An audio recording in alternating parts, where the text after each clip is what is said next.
Welcome back, everybody. Today we're testing the new 900 Global Eternity Pi. If you like what we do, follow us on Facebook, Instagram, YouTube. Don't forget to subscribe and check us out on Patreon.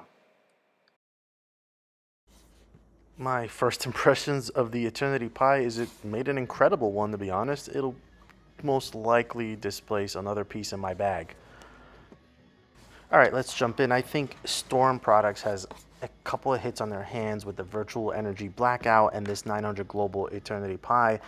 To the point here, I struck 13 of 16 shots, and then I was just even trying to break the ball intentionally with different lane adjustments. Firstly, this is a very clear, strong, defined fit in the arsenal.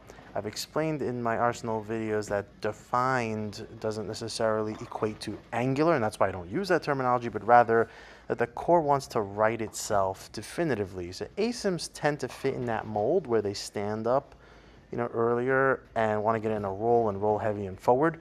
And you can see, the ball here reads in what I would say the late mids. It kind of reminds me of a slightly toned down gem from Roto Grip.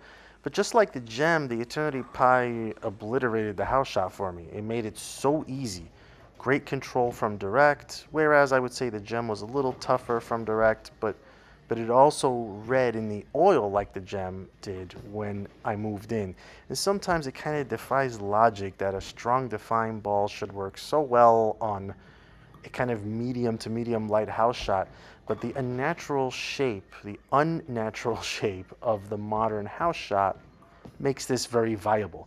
But with the friction set side to side, as opposed to front to back, you get what I call ball calming when you play in the friction, and great ball reaction in the oil, as you should expect from a strong ball. So if you play it outside, it kind of slows down, and it slows down properly. You play it inside, it rolls the way it should because it's in oil. Another thing to note is the ball kind of, I would say, ignored my poor release shots. It just did its thing, and that's a hallmark of the cores fitting in the defined category. I much preferred moderate or low angle with the Eternity Pi, as it was no work getting it to strike, whereas it's a touch heavy rolling, which means a bit more finesse to strike from deeper. Nevertheless, while I had the Storm DNA in the top part of my bag, the Eternity Pi is definitely displacing it for me personally.